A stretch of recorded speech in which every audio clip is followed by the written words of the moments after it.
Hello everyone. आज है 20 मई और हम आर्टिकल डिस्कस करेंगे द हिंदू। तो सबसे पहले आपके सामने एक कोट्स है।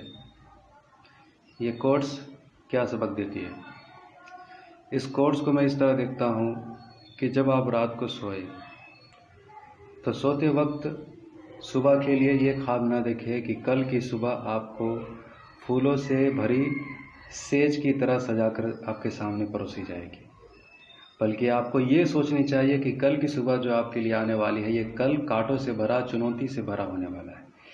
कुछ भी आसान नहीं होने वाला है। हर एक वक्त कल का जो हमारे लिए आने वाला है वो वक्त जो है चुनौती भरा है, टफ है, एक टफ टास्क है। ठीक है, तो चलिए आगे बढ़ते हैं। तो जैसा कि मैंने कहा था कि मैं आपको रोज़ क्वेश्चन भी दूंगा ताकि आर्टिकल याद रह पाए। जब आप क्वेश्चन सॉल्व करेंगे तो आर्टिकल आपको याद रहेगा। तो क्वेश्चन आपके लिए आज 2 क्वेश्चन है। पहला क्वेश्चन कि टेररिज्म को डिफाइन करना है आपको। डिफाइन टेररिज्म, आतंकवाद क्या है? What is the major threat India security today from the terrorism in the context of Jammu Kashmir? Jammu Kashmir के कॉन्टेक्स्ट में आतंकवाद हमारे इंडिया के सिक्योरिटी के लिए क्या थ्रेट है? 250 वर्ड में ये कमेंट करना है आपको। दूसरा क्वेश्चन है what is the fiscal stimulus? Fiscal stimulus क्या होता है? How India contain far out from the present economic crisis, कि भारत इस प्रेजेंट जो इकोनॉमिक क्राइसिस जो पैदा हुआ इससे बाहर कैसे निकल सकता है। तो फिस्कल स्टिमुलस कई दिनों से हम लोग डिस्कस कर रहे हैं। फिस्कल स्टिमुलस, स्टिमुलस का मतलब होता है कि पंप करना, उसको कठिनाइयों से, चुनौतियों से बाहर निकलने के लिए उसके लिए कुछ स्टेप फॉरवर्ड लेना। ठीक है, तो भारत सरकार ने ये स्टेप लिया है, फिस्कल स्टिमुलस लिया है इस क्राइसिस से उभरने के लिए। तो हमारा प्रेजेंट इकोनॉमिक क्राइसिस से बाहर निकलने के लिए क्या स्टेप और लिया जा सकता है, आप अपने सुझाव यहाँ पर प्रस्तुत करेंगे। ठीक है, तो चलिए आज हम आर्टिकल डिस्कस करेंगे। आज हमारे पास 2 आर्टिकल है डिस्कस करने के लिए। पहला आर्टिकल हम टेररिज्म पर ही डिस्कस करेंगे। तो ये आपका काम आएगा, पेपर 3 में काम आएगा। Role of external state non state action in creating challenge to internal security. ठीक है, इस टॉपिक से रिलेटेड है ये, आपको ये काम आएगा। तो ये है जैसा कि हंदवाड़ा जम्मू कश्मीर के इलाके में, हंदवाड़ा जम्मू कश्मीर का एक नॉर्दर्न उत्तरी इलाके में एक रिसेंट एक अटैक हुआ था। वहाँ पर एक टेररिस्ट अटैक हुआ था। इस अटैक में तकरीबन जो है 5 इंडियन सिक्योरिटी फोर्स जो है शहीद हो गए थे। तो इसमें 2 तकरीबन जो है मेजर लेवल के ऑफिसर थे और 3 जो है आम थे। तो इन सिक्योरिटी ऑफिसर में कहा जाए कि मेजर रैंक का ऑफिसर जो है 2 हमारे शहीद हो गए और तकरीबन जो है एक सब इंस्पेक्टर थे और उसमें से 2 जो है आर्मी के पर्सनल थे शायद।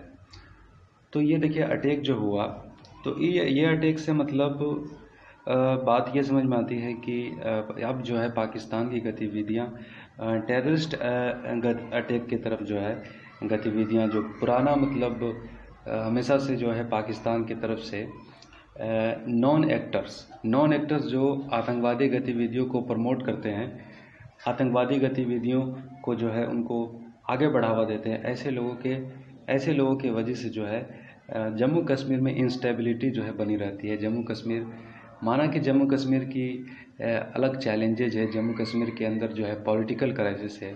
जम्मू कश्मीर का हल मिलिट्री से नहीं है, उसका हल पॉलिटिक्स हल है। लेकिन इसमें हमारे लीडरों की लापरवाहियां हैं, नेतागण की लापरवाहियां हैं। लेकिन और इसी का फ़ायदा पाकिस्तान जो है जम्मू कश्मीर में कह ले कि इंस्टेबिलिटी फैलाने के लिए इसका अपॉर्चुनिटी भी उनको मिल जाता है। तो देखिए पाकिस्तान का अगर इतिहास देख ले तो जब 1978 में यूएसएसआर ने इंटरवेंशन किया था अफ़गानिस्तान में, तो अफ़गानिस्तान में इंटरवेंशन करने के लिए वहाँ के नॉन एक्टर को पाकिस्तान ने हेल्प की थी। सऊदी अरब और पाकिस्तान ने मिल करके वहाँ के नॉन एक्टर की हेल्प की थी यूएसएसआर से लड़ने के लिए। और फिर क्या हुआ था 1989 में सोवियत यूनियन वहाँ से विड्रॉल हो गया, वो जगह छोड़ करके चला गया। तो पाकिस्तानी मिलिट्री ने लार्ज सरप्लस इस्लामिक फाइटर को बहुत ही सपोर्ट और मदद किया था उस वक्त में। तो पाकिस्तान का ये इतिहास रहा है कि नॉन एक्टर को हेल्प करके पाकिस्तान अपना पॉलिटिकल और इकोनॉमिकल और स्ट्रेटेजिकल गेन पाने के लिए ये गेम जो है हमेशा से पाकिस्तान खेलता चला आया है। और यही गेम पाकिस्तान अभी जम्मू कश्मीर में जो है 70 साल से जो है यही चीज़ वो करते चले आ रहे हैं। तो देखिए पाकिस्तान की अगर बात करें तो पाकिस्तान का अगर जो नॉन एक्टर को जो प्रमोट करने का काम करते हैं दूसरे स्टेट में जो है टेररिज्म गतिविधि बढ़ाने के लिए वो करते हैं, तो इसके वजह से पाकिस्तान का भी कम नुकसान नहीं हुआ। पाकिस्तान भी इसके वजह से काफ़ी नुकसान झेला है। पाकिस्तान में देखिए एक मुस्लिम मेजॉरिटी कंट्री है, लेकिन मुस्लिम मेजॉरिटी कंट्री होने के बावजूद भी कई सारे सेक्ट में जो है बटे हुए हैं। कोई सुन्नी है, कोई शिया है, देवबंदी है, बरेलवी है, सूफ़ी है, अहले हदीस है, अहमदिया है। तो ये सारे सेक्ट में देखिए क्या होता है कि क्लैशेस होते रहते हैं और कुछ ना कुछ टेररिस्ट अटैक होते रहता है। अब कई सारे जो है पिछला इतिहास भी अगर उठा के देखिएगा तो पाकिस्तान में मस्जिदों में जो है बॉम्ब ब्लास्ट हो जाता है। पेशावर के स्कूल में देखा गया था कि कई सारे बच्चों को जो है टेररिस्ट अटैक में जो है कई सारे बच्चों को जो है लहूलुहान कर दिया गया। तो ये नॉन स्टेट एक्टर को जो है आगे बढ़ाने की वजह से पाकिस्तान को कम नुकसान नहीं हुआ है, पाकिस्तान को बहुत ज़्यादा नुकसान हुआ है। और ये नुकसान पाकिस्तान के अंदर भी है। कई सारे सेक्ट में जो इतने सारे जो सेक्ट में जो पाकिस्तान के जो मुस्लिम मेजॉरिटी जो बटा हुआ है उसके वजह से काफ़ी जो है वहाँ पर जो बना हुआ रहता है। अब देख लीजिए अगर देखा जाए तो कुछ एक्टर जो है पाकिस्तान को फ़ायदा पहुँचाने का काम करता है, और जो फ़ायदा पहुँचाने का काम करता है पाकिस्तान उसको जो है उसको प्रमोट करता है। और जो जिससे पाकिस्तान का नुकसान होता है पाकिस्तान उसको जो है कह ले कि उसको दबाने की कोशिश करता है।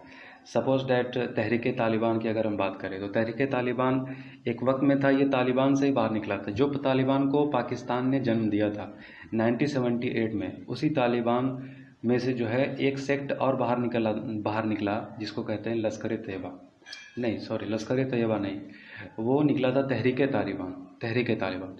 जो ये तहरीक तालिबान था, तहरीक तालिबान जब तालिबान से जब वो बाहर निकला तो वो पाकिस्तान के अगेंस्ट हो गया। और पाकिस्तानी मिलिट्री के ऊपर भी कई सारे तहरीक तालिबान का अटैक, और पाकिस्तान के कई सारे सेक्ट पर जो है उनका बलूचिस्तान के प्रोविंस में जो है उनका कई सारा गतिविधि जो है पाकिस्तान हुकूमत के ख़िलाफ़ जो है हुआ। तो देखिए जो पाकिस्तान जो नॉन स्टेट टेरर एक्टर को जो है प्रमोट करने का काम करते हैं तो इनसे उसका भी नुकसान बहुत ज़्यादा हुआ है। अब देखिए जो उनके फ़ायदे के लिए होता है उनको वो प्रमोट करते हैं, और जो उनके नुकसान के लिए होता है वो उनको कहते हैं ये बैड तालिबान है। तहरीक तालिबान को बैड तालिबान कहा जाता है, ठीक है। पाकिस्तान की गवर्नमेंट ये कहती है। अब लश्कर तैयबा जैसा जो है, जैसे मोहम्मद जैसा जो एक्टर है, ये क्या करते हैं, ये पाकिस्तानी मिलिट्री को सपोर्ट करते हैं। और पाकिस्तानी मिलिट्री को सपोर्ट करने की वजह से पाकिस्तानी गवर्नमेंट को अपने स्टेट के फ़ायदे के लिए इसका इस्तेमाल भी करते हैं। जैसा कि हमने देखा था पिछली बार, जैसे मोहम्मद के द्वारा जो है पुलवामा में जो अटैक हुआ था, उसके वजह से क्या जो गेन हुआ उसके बारे में गेन क्या हुआ ये तो नहीं कह सकते, लेकिन इससे जो है इंस्टेबिलिटी जो है दोनों देशों के बीच में बहुत ही बिगड़ गई थी, देखें। और यही कह ले कि लश्कर हाफिज़ सईद के बारे में कहा जाता है कि ये बहुत ही यूनाइटेड नेशन के द्वारा जो है टेररिस्ट डिक्लेयर हो चुका है, उसके बावजूद भी पाकिस्तान में ये हाफिज़ सईद जो है सरेआम रहते हैं, घूमते हैं, फिरते हैं, उनको कोई दिक्कत नहीं होता, ठीक है। तो तहरीक तालिबान की जो अफ़गानिस्तान के तालिबान से ही बाहर निकला, ये पूरी तौर पर सब पाकिस्तान के ख़िलाफ़ ही है। और जैसे मोहम्मद लश्कर तैयबा जैसा एक्टर जो है पाकिस्तान को सपोर्ट करते हैं, और पाकिस्तान भी जो है मिलिट्री जो है इनको सपोर्ट करती है। तो पाकिस्तान का नुकसान हुआ है इससे, लेकिन फिर भी उसके बावजूद जो है पाकिस्तान इस एक्टर को प्रमोट करने से बाज नहीं आते, और इसके वजह से जो है काफ़ी जो है इंस्टेबिलिटी हमारे इस जोन में साउथ एशिया के जोन में बना रहता है, और काफ़ी नुकसान होता है। इकोनॉमिक एक्टिविटी जो है बहुत ही कम होती है। और जो है हमारा देखिए एक वक्त था कि इस रीजन में जो है इकोनॉमी एक्टिविटी बहुत ज़्यादा था।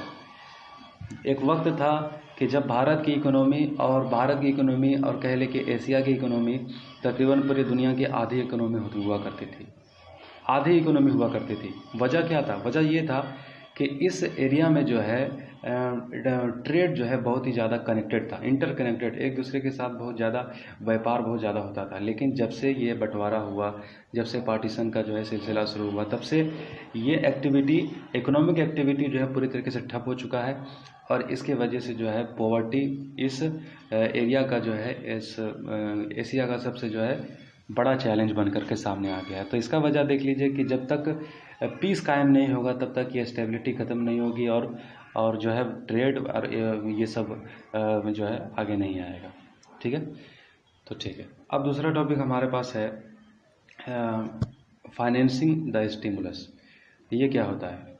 देखिए, फाइनेंसिंग वही है कि इकोनॉमी को स्टिमुलस करने के लिए सरकार ने 20 लाख करोड़ का पैकेज अनाउंसमेंट किया, और ये पैकेज में तकरीबन 10% ऑफ इकोनॉमी ये होता है, 10% ऑफ इकोनॉमी होता है। देखिए, ये पैसा सरकार कहाँ से जो है अफोर्ड करेगी, ये पैसा आएगा कहाँ से? तो ये पैसा कहाँ से आएगा, इसके बारे में यहाँ पर इस टॉपिक में कुछ चर्चा किया गया है। तो सबसे पहली बात है कि सरकार देखिए कई सारे PSU को बेच रही है। प्राइवेट सेक्टर जितना भी कह ले है उसको प्राइवेटाइज कर रही है। जो पब्लिक सेक्टर है, पब्लिक सेक्टर जो गवर्नमेंट की हिस्सेदारी जिस PSU में है, सरकार अपनी हिस्सेदारी बेच रही है, प्राइवेटाइज कर रही है। समझ रहे? PSU को प्राइवेटाइज कर रही है, बेच रही है। तो कई सारे PSU को जो है बेचने की बात जो है काफ़ी 2019 के वजह से 2019 से ही चल रही है, और PSU को बेचने से तकरीबन 2.1 लाख करोड़ रुपया जो है सरकार के खाते में जो है आ जाएगी। तो ये PSU देखिए BPCL, ठीक है, Bharat petroleum corporation limited, shipping corporation of India, ठीक है, और container corporation of India THDC, NEEPCO। तो ये सब PSU जो कि बहुत ही ज़्यादा अर्निंग करके जो है भारत सरकार को इतिहास रहा है कि जो है फ़ायदा देने वाले PSU थी, लेकिन भारत सरकार अभी जो है इसको प्राइवेटाइज़ करना चाहती है। तो एयर इंडिया को भी जो है सरकार बेचना चाहती है, और तकरीबन इससे तकरीबन 1 लाख करोड़ रुपया सरकार को जो है गेन हो सकता है। लेकिन देखिए, PSU को बेच करके सरकार पैसा इकट्ठा करना चाहती है, लेकिन PSU को खरीदार करने वाला जो है, लेने वाला जो है, कोई अच्छा एंटिटी सरकार को नहीं मिल रहा है।